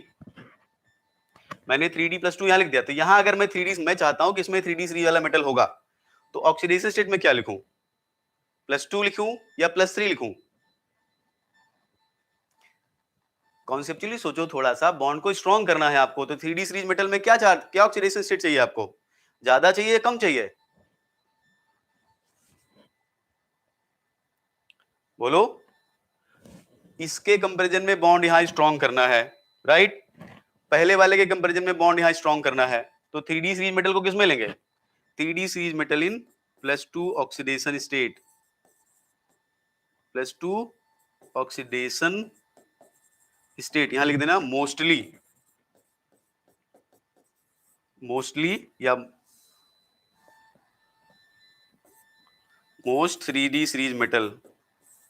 जो 3D सीरीज के मेटल हैं +3 ऑक्सीडेशन स्टेट में, लगभग यहां सारे के सारे आ जाते हैं, मोस्टली, राइट। यहां मैं लिख देता हूं, ध्यान रखना, एक्सेप्ट क्रोमियम कोबाल्ट। ठीक है, क्रोमियम कोबाल्ट कम क्यों? क्योंकि हमने पढ़ा था Cr3+ में क्या थी Cfe वैल्यू? -2.0, और कोबाल्ट 3 में क्या है? -4.0। क्यों मैं लिख रहा हूं? क्योंकि कोबाल्ट 3+ वाटर के साथ मेनली क्या बनाता है? लो स्पिन। तो लो स्पिन की वैल्यू इतनी थी Cfe की, इसकी इतनी है। इसलिए ये लोग जो है, इसलिए ये लोग जो है इस कैटेगरी में नहीं आते। इनमें जो रेट होता है ना और कम होता है, इससे भी ज्यादा कम होता है। ये लोग आ गए। अभी देखो यहां पर हमने बेरिलियम को छोड़ा था, देखो इधर, ये देखो बेरिलियम बच गया था ना, ये 2 में भी नहीं आया, तो यहां पे आ जाएगा बेरिलियम, यहां पे आ जाएगा आपका एल्युमिनियम, यहां पे आपका आ जाएगा गैलियम। ये लोग इस कैटेगरी में ये लोग आते हैं। ठीक है, बताओ कोरिलेट कर पा रहे हो? जो आप ट्रेंड लिख रहे हो ये रटना मत, इसे रटोगे तो सब, रटोगे तो भूल जाओगे आप बाद में। इससे यहाँ पर बॉन्ड स्ट्रॉन्गर होती है, यहाँ +2 है तो हमने +3 कर दिया। इन दोनों लोग को मैंने क्यों छोड़ा है? क्योंकि इनमें CFAE बहुत ज्यादा होती है नेगेटिव, इसलिए ये लोग, हमने पढ़ा था ना, ये लोग इनर्ट होते हैं, पढ़ा था कि नहीं? D3 D6 में वैल्यूज देखना, ये लोग इनर्ट होते हैं ना, तो ये इनमें जो रेट होता है वो इससे भी ज्यादा, मतलब रेट कांस्टेंट की वैल्यू इससे भी कम होती है, इसलिए ये लोग इसमें नहीं है। ठीक है, जो बेरिलियम पहले नहीं है था, यहाँ आ गया, जो एल्युमिनियम यहाँ पे हो गया, गैलियम हो गया, ये लोग हो गए। अब यहाँ से देखो चीज, तभी मैंने एल्युमिनियम का कॉम्प्लेक्स लिखा, देखो 1 to 10⁴ सेकंड, तो क्या इसका मतलब एल्युमिनियम में जो रेट कांस्टेंट होता है, जो रेट ऑफ एक्सचेंज होता है, जनरली वो ज्यादा होता है। ठीक है, और यहाँ ये भी लिख देना, बेनेडियम बचा था ना यहाँ पे, देखो ये भी लिख दो, बेनेडियम। ठीक, तो ये लोग इसमें आते हैं। अब देख लो, एल्युमिनियम बेरिलियम एक ही कैटेगरी में है, लेकिन क्योंकि यहाँ पर CFAE ज्यादा होती है, इसलिए ये ज्यादा इनर्ट होता है कंपैरिजन टू इसके। या कह सकते हो कि यहाँ एक वाटर एक्सचेंज जो होता है स्लो होता है, यहाँ क्या होता है, फास्ट होता है। ठीक, ओके बेटा। अब देखो, 3 कैटेगरी की बात हो गई, 4th कैटेगरी आती है जिनमें रेट क्या होगा, सबसे स्लो। अब देखो 3D सीरीज मेटल आप जानते हो, 3D सीरीज मेटल में जो कॉमन ऑक्सीडेशन स्टेट, हमने क्या क्या ले लिया यहाँ पर, एल्कली ले लिया, एल्कलाइन अर्थ मेटल ले लिया, P ब्लॉक वाले मेटल ले लिए, 3D का +2 ऑक्सीडेशन स्टेट ले लिया, 3D का +3 ले लिया। अब 3D में +4 +5 +6 ऑक्सीडेशन स्टेट अनकॉमन होती है, तो ऐसा हम नहीं करेंगे कि क्लास 4 में हम जो है 3D series metal +5 oxidation state लेंगे, क्योंकि आपको पता है जो कॉमन ऑक्सीडेशन स्टेट है 3D सीरीज में क्या होती है, वो +2 और +3, वो हम लोग ले चुके हैं। तो अब हम आगे चलते हैं, 3D वाले मेटल हमारे हो गए, एल्कली मेटल हमारे हो गए, एल्कलाइन अर्थ मेटल हमारे हो गए, राइट, और हमारे पास 3D +2 हो गया, 3D +3 हो गया। P ब्लॉक के जो मेजर मेटल्स हैं, हमने एल्युमिनियम को ले लिया, वो सब खत्म हो गए। अब बचे कौन से हमारे पास, लैंथेनाइड भी हमने ले लिया। अब बताओ कि अब हमारे पास कौन सी कैटेगरी का मेटल बचा है, बताओ कौन सी कैटेगरी का मेटल बचा जो क्लास 4 में आएगा, जिसकी बॉन्ड स्ट्रॉन्गर होगी, बॉन्ड स्ट्रॉन्गर होनी चाहिए उसकी। यहां जो रेट होता है वो होता है 10⁻⁻² to 10⁻⁻6 सेकेंड इनवर्स। कौन सा मेटल ले यहाँ पे, अभी हमारे पास 4D 5D बचा है ना, और हमने पढ़ा कि 4D 5D सीरीज वाले मेटल्स जो हैं उनमें d ऑर्बिटल का ओवरलैपिंग बहुत अच्छा होता है। अगर ओवरलैपिंग बहुत अच्छा होगा तो रेट कांस्टेंट क्या होगा उनका, बहुत कम, क्योंकि देखो बॉन्ड जितनी अच्छी ओवरलैपिंग उतना स्ट्रॉन्गर बॉन्ड, जितना स्ट्रॉन्गर बॉन्ड जल्दी से टूटेगा नहीं, अगर टूटेगा नहीं तो जल्दी से हटेगा नहीं, अगर हटेगा नहीं तो रेट क्या हो जाएगी, स्लो।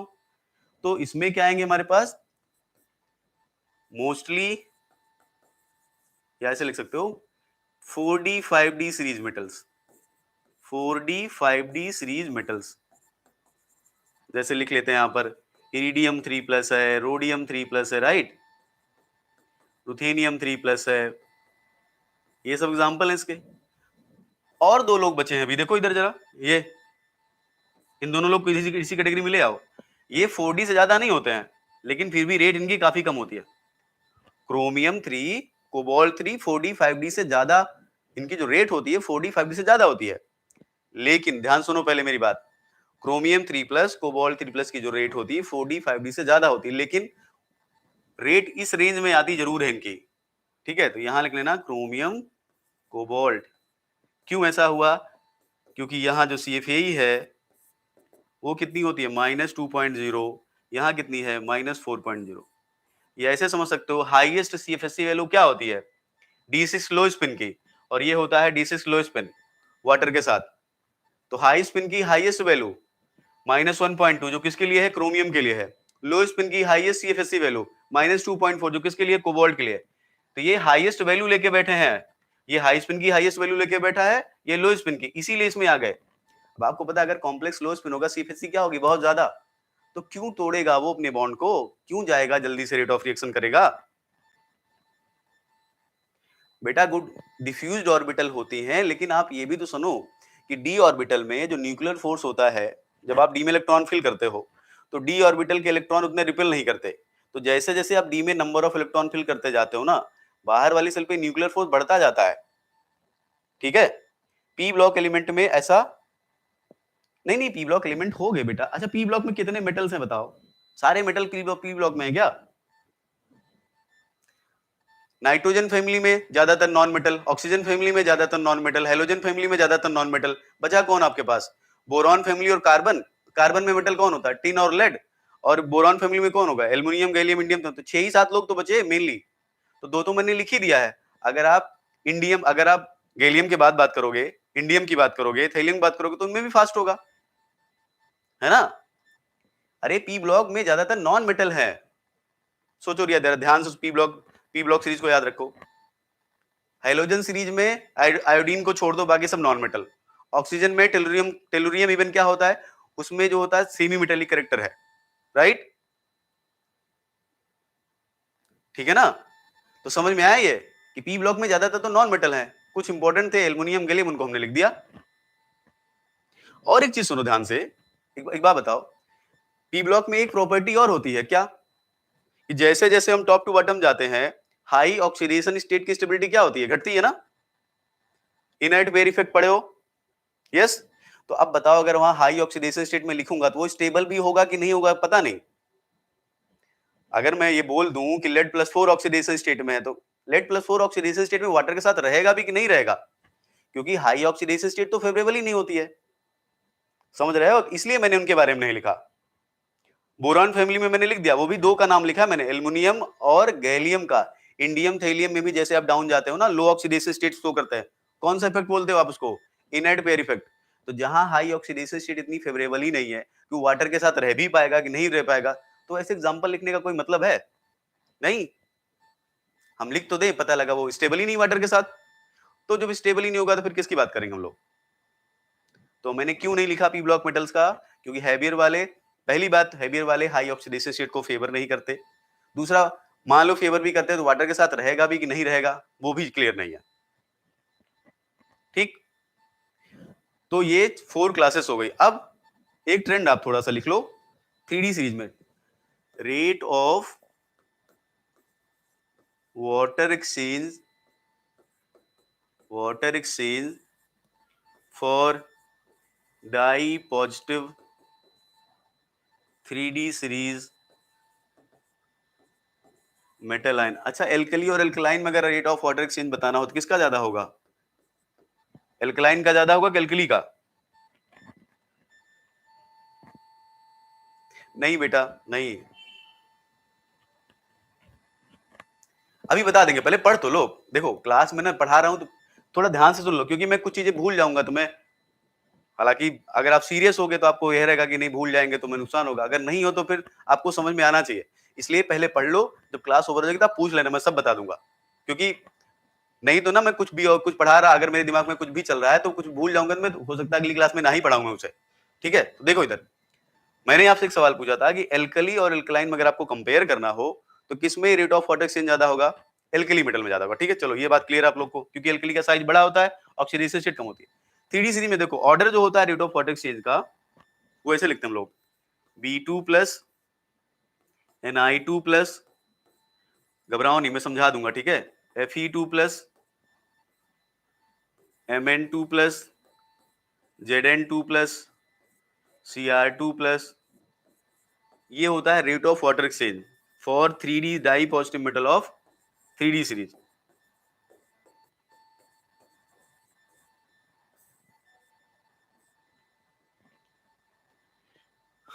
चलो समझाता हूं मैं, लिखना मत, ध्यान से सुनो और समझो। ये मैक्सिमम क्यों हुआ? Because of Jahn Teller distortion, ये मैं तभी भी बता चुका था, because of strong Jahn Teller distortion. ठीक है, ये है D5 वाटर के साथ, D5 हाई स्पिन ही होगा ना, ये तो पता है, ये भी D5 हाई स्पिन है, हाई स्पिन ये भी, हाई स्पिन ये भी, और दोनों के केस में जो CFAE वैल्यू थी वो क्या थी? 0। CFAE 0 थी ना, पढ़ा था मैंने इसको, टेबल ध्यान सुनो, 0 था वैल्यू वहां पे। अरे डिसोसिएटिव को फॉलो कर रहा है तो मैं कोऑर्डिनेशन नंबर 5 वाली वैल्यू तो यूज ही कर सकता हूं ना यहाँ पे, है ना? अरे जितना ज्यादा लेवाइल होगा इसका मतलब रेट ऑफ वाटर एक्सचेंज उतना ज्यादा, वो बात तो एक ही हुई ना। अच्छा मैं ये बोल दूं कि रेट ऑफ वाटर एक्सचेंज ज्यादा है, मैं ये बोल दूं ज्यादा लेवाइल, बात तो एक ही हुआ ना। मैं ये कह दूं कि एक कॉम्प्लेक्स बहुत लेवाइल है, मैं बोल दूं एक कॉम्प्लेक्स में रेट ऑफ वाटर एक्सचेंज बहुत ज्यादा, तो बात तो एक ही बोल रहा हूं ना मैं। तो कंपेयर तो कर ही सकता हूं ना मैं CFA वैल्यू से, इसके लिए भी 0, इसके लिए भी 0, इसका मतलब दोनों के दोनों लेवाइल। लेकिन Zn2+ में क्या होता है, D10 D5, और मैग्नीज 2+ में क्या होता है, D5। बताओ इलेक्ट्रॉन डेंसिटी कहां ज्यादा है,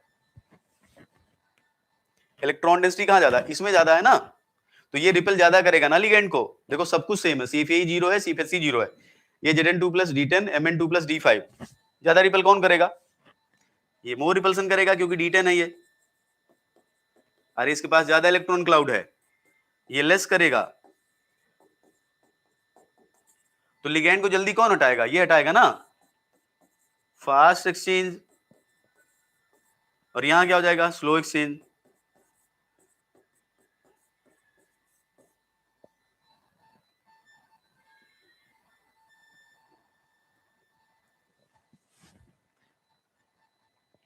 ठीक, इसमें इसमें देखो CFSC वैल्यू देख लो दोनों की, या कुछ भी देख लो आप, अगर CFSC देखोगे आप इसमें तो इसकी CFSC से ज्यादा आएगी, या ये जो है हमारा राइट में है, हमारा क्या है, लेफ्ट में है, तो इसका मतलब क्या हुआ, यहाँ क्या होगा फास्ट, यहाँ क्या होगा स्लो। अरे भाई आयरन 2+ में देख लो एनर्जी, कोबाल्ट 2+ में एनर्जी देख लो, यहाँ आपका क्या आएगा, यहाँ ज्यादा आएगा आपका एनर्जी, यहाँ आपका क्या आएगा, कम आएगा आपका एनर्जी, सॉरी यहाँ ज्यादा एनर्जी आएगी CFSC की, यहाँ कम एनर्जी आएगी, ये जल्दी से रिप्लेस करेगा, ये देर से रिप्लेस करेगा। इन दोनों में देखो, ये D8 है और ये D3, दोनों केस में CFSC निकालोगे -1.2 डेल्टा हुआ है ना।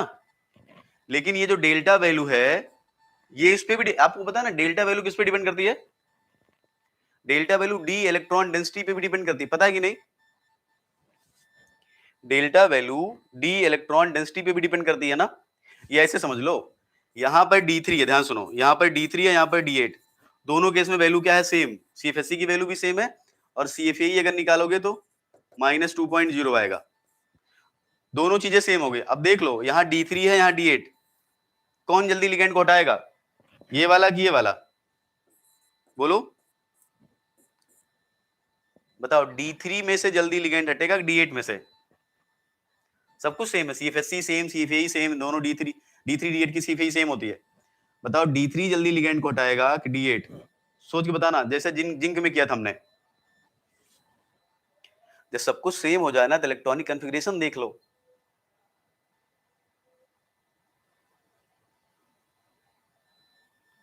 राइट, बताओ,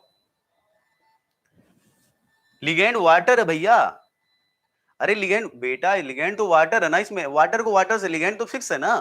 आप वाटर एक्सचेंज की बात करो तो लिगेंड पे कहां जा रहे हो आप, अरे लिगेंड तो वाटर है, वाटर एक्सचेंज पढ़ रहे हो ना आप, कहां भाग जा रहे हो आप इधर उधर, लिगेंड के बारे में मत सोचो, लिगेंड तो फिक्स है आपका, वाटर से वाटर ही। हाँ, यहाँ क्या होगा ज्यादा, यहाँ क्या होगा कम, तो ये रटना नहीं, ठीक है। इसकी ज्यादा क्यों है, क्योंकि स्ट्रॉन्ग जेटीडी है, इसकी क्यों है, क्योंकि सब कुछ जीरो है इसमें, CFSC है ही नहीं इसमें, CFAE भी जीरो है, तो ये D10 ये D5 ये ज्यादा रिपल करेगा कम रिपल करेगा, इन दोनों में इसकी CFSC कम है, इसकी CFSC ज्यादा है, ये जल्दी रिएक्शन करेगा देर से करेगा, इन दोनों में CFSC भी सेम, CFAE भी सेम, यहाँ ज्यादा डी इलेक्ट्रॉन, यहाँ कम डी इलेक्ट्रॉन, तो यहाँ रेट क्या हो जाएगा, इसका फास्ट इसका स्लो, रटना नहीं इसे।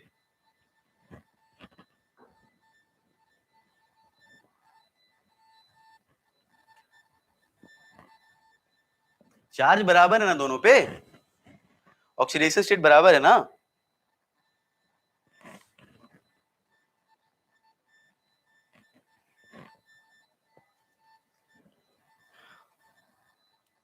ठीक है, तो ऑक्सीडेशन स्टेट तो सेम है बेटा दोनों पे।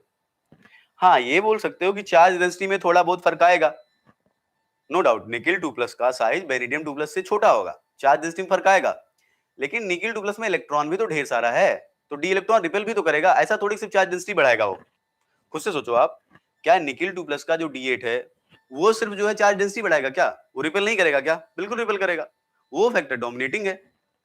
या ऐसे भी समझ सकते हो आप देखो मैं बहुत ज्यादा आगे नहीं जाना चाह रहा हूं, इसलिए मैं आपको सिंपली यहां समझा रहा हूं, बाकी एक कॉन्सेप्ट आपने पढ़ा है कि डी इलेक्ट्रॉन का नंबर जैसे जैसे ज्यादा होता है वैसे वैसे डेल्टा कम होती है, पढ़े हो कि नहीं, as the number of D electron increases delta decreases, पढ़े हो ना। As the number of D, अरे delta value universally proportional to number of D electron, पढ़े हो कि नहीं?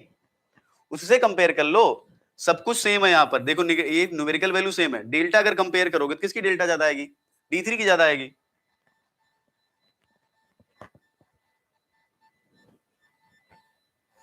ओहो, ये बताओ मुझे, ध्यान सुनो।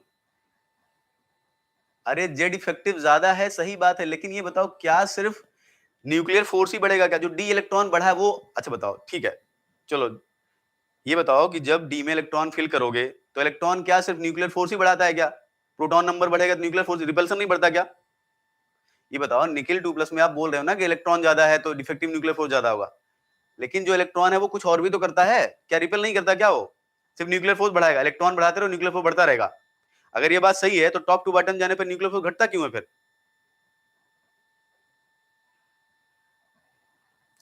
क्यों घटता है? क्योंकि डी इलेक्ट्रॉन रिपेल भी तो करता है ना बेटा।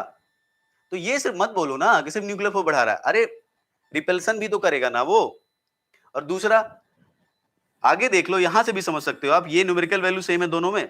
डेल्टा वैल्यू आप देखो, आप जानते हो ना जैसे जैसे नंबर ऑफ डी इलेक्ट्रॉन बढ़ता है, अगर ऑक्सीडेशन स्टेट सेम है, लिगेंड सेम है, सब कुछ सेम है तब। अब इसके लिए आपको बेसिक कोऑर्डिनेशन केमिस्ट्री आपकी बहुत अच्छी होनी चाहिए। मैं फिर से बोल रहा हूं, इसके लिए बेसिक कोऑर्डिनेशन केमिस्ट्री आपकी अच्छी होनी चाहिए। मेटल अगर आपका सेम सीरीज का है, ऑक्सीडेशन स्टेट अगर सेम है, लिगेंड अगर आपका सेम है, तो आप ये बोल सकते हो कि जिसमें ज्यादा नंबर ऑफ डी इलेक्ट्रॉन होगा उसकी डेल्टा वैल्यू कम होगी। तो उससे भी कंपेयर कर लो ना, इसकी डेल्टा ज्यादा है इसकी डेल्टा से। इसकी बात मैं नहीं कर रहा हूं, इसकी बात नहीं कर रहा हूं मैं, डेल्टा की बात कर रहा हूं मैं, ठीक है? तब भी तो सीएफएससी कम हो गई या रिपल्सन से आप समझ, इसलिए मैंने उस वहां पे नहीं, मैं सिंपल बता दिया, देखो यहाँ पर ज्यादा है यहाँ पर कम, और दोनों वैल्यूज क्योंकि सेम है इसलिए मैं कंपेयर कर रहा हूं। अगर सेम नहीं तो मैं कंपेयर ही नहीं करता। सीएफएससी सेम है, सीएफए सेम है, तो बचा क्या हमारे पास? डी इलेक्ट्रॉन डेंसिटी बची। बताओ, इतनी बात समझ में आई? तो आगे चले हम लोग। तो ये रेट ऑफ वाटर एक्सचेंज हमारा कंप्लीट होता है, ठीक है? और इससे 7 या 8 क्वेश्चन एग्जाम में आए, तो ये सीरीज जरूर एक बार लिखोगे ना तब वो याद हो जाएगी। ये समझ के लिखना, जेटीडी की वजह से है, जीरो है सब कुछ, यहाँ सीएफएससी है, यहाँ कम है यहाँ ज्यादा है, इसलिए फास्ट यहाँ स्लो, इन दोनों की बराबर है। दोनों की बराबर है तो जहां ज्यादा इलेक्ट्रॉन है उसका फास्ट रेट, जहां कम इलेक्ट्रॉन है उसका स्लो रेट, बस यही तो करना है आपको। लिख लेना वहां पर, एक्सप्लेनेशन लिख लेना, जिससे आपको इजी हो जाए एग्जाम में। एक क्वेश्चन कर लो, ठीक है? उसके बाद बाकी क्वेश्चन हम लोग कल करेंगे। अब इतना आप पढ़े हो इतनी देर, क्वेश्चन कल नहीं, आपको लगेगा पता नहीं क्या क्या पढ़ा रहे हो, आता भी है कि नहीं। देखो इधर एक क्वेश्चन कर लेते हैं, फिर क्लास ओवर करते हैं, ठीक है?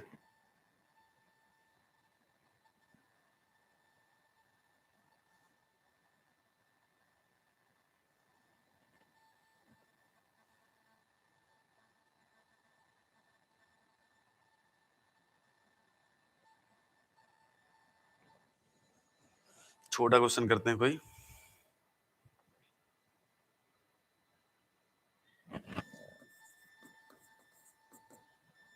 ये है क्वेश्चन, ये कब आया था? ये नेट 2017 में। क्वेश्चन और भी है, ठीक है? तो ये छोटा सा इसलिए मैं इसको जल्दी लिख दे रहा हूँ। The relative rate of water exchange, the relative rate of water exchange, the relative rate of water exchange for hydrated Na2 plus,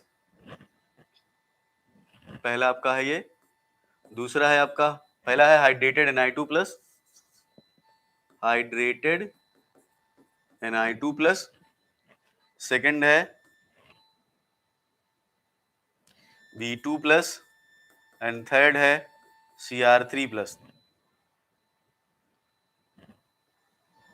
ions follow the trend, सबका हाइड्रेटेड, आपको बताना वाटर एक्सचेंज में क्या रेट होगा।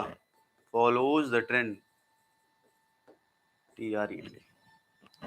पहला है हमारा, ए हमारा है 1 2 3, सेकेंड हमारा है 1 2 3।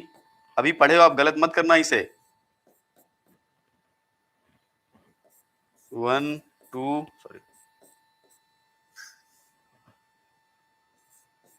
1 2 3 और फोर्थ हमारा है 1 2 3। तीनों हाइड्रेटेड फॉर्म में है। Na2+ भी है,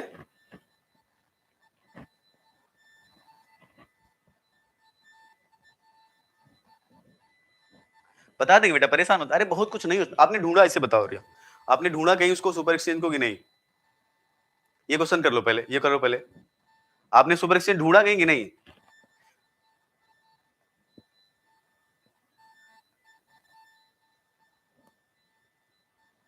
बोला था मैंने ना, कोई भी एक बुक देखो मैग्नेटिज्म जिसमें हो चैप्टर, ठीक है, उसमें देखना।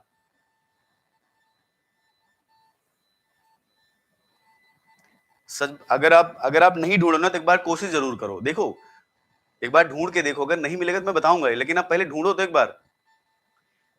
इसमें देखते हैं पहले, बहुत इजी है वो, ठीक है, बहुत कठिन नहीं है, इसलिए मैं आपसे बोला कि ढूंढना, मिल जाएगा आपको वो। नाम उसका जितना खतरनाक लग रहा है उतना कठिन नहीं है वो। आंसर क्या आएगा इसका? देखो, Na2+ V2+ और Cr3+, हमने देखा था ये किसमें आया था, क्लास 4 में। ये क्या हो जाएगा, लीस्ट हो जाएगा इसमें, वाटर एक्सचेंज का रेट सबसे कम इसमें होगा। वेनेडियम 2+ निकिल 2+ में, पीछे देखो जरा सीरीज, किसकी ज्यादा है? निकिल 2+ में रेट ऑफ वाटर एक्सचेंज ज्यादा है, वेनेडियम 2+ में कम है।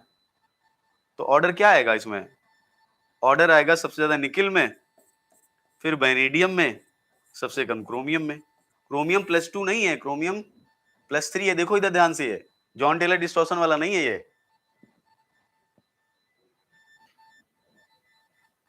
ढूंढे थे, नहीं मिला? अच्छा, उल्टा कर दिया आपने, तो आंसर क्या हो जाएगा इसका, फर्स्ट हो जाएगा ना।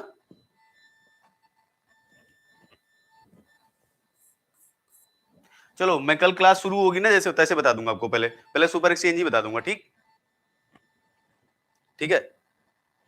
जहां भी एंटी फेरोमैग्नेटिक कपलिंग होती है, मैं बोला था आपसे एंटी फेरोमैग्नेटिक कपलिंग वाला बेटा पढ़ो, जहां भी एंटी फेरोमैग्नेटिक कपलिंग होती है ना, वहां पर जो मेटल मेटल के बीच में बॉन्ड होता है, ब्रिजिंग, वो रिस्पॉन्सिबल होता है इस मैकेनिज्म के लिए, और उसी वजह से जो है वो एंटी फेरोमैग्नेटिक कपलिंग भी होती है। मैंने बात बोली थी आपसे कि जहां भी दो मेटल के बीच में अगर एक ब्रिजिंग लिगेंड है तो जनरली वहां पर एंटी फेरोमैग्नेटिक कपलिंग हो जाती है।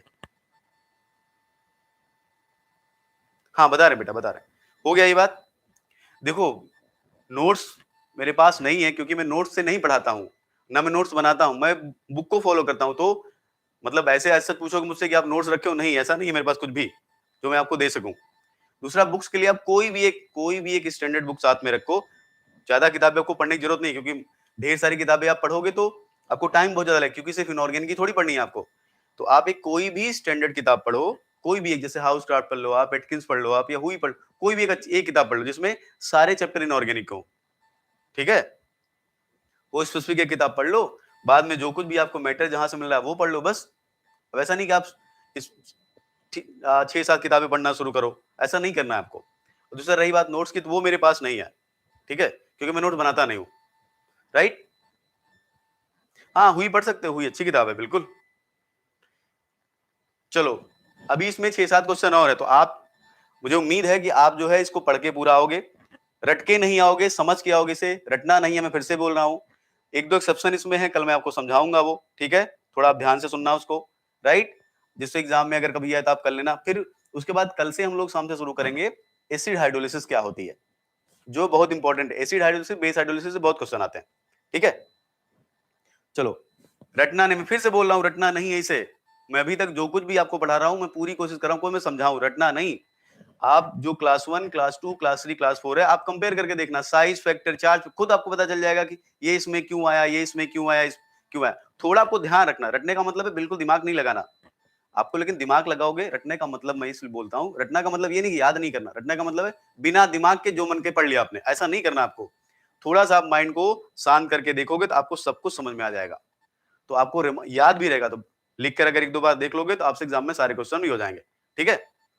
ठीक है, फिर कल हम लोग मॉर्निंग में मिलते हैं। मॉर्निंग में हम लोग पढ़ेंगे ब्लू कॉपर प्रोटीन्स, जिनमें हमें पढ़ना है क्या, प्लास्टोसाइनिन, राइट। और उसमें एक सबसे कॉमन क्वेश्चन जो आप जानते हो प्लास्टोसाइनिन में, कि वो 2-3 बार एग्जाम में भी आया कि प्लास्टोसाइनिन की जो ज्योमेट्री होती है वो डिस्टॉर्टेड टेट्राहेड्रल होती है। तो कल हम यही समझेंगे कि डिस्टॉर्टेड टेट्राहेड्रल क्यों है वो, जिससे आप जब एग्जाम में करो तो आपको ज्योमेट्री याद रहे, ठीक है, परफेक्ट क्यों नहीं है। ठीक है बेटा, सब लोग अपना ध्यान रखो, कल मॉर्निंग में मिलते हैं फिर से, ठीक है, बाय इनऑर्गेनिक में। Okay, take care, good night.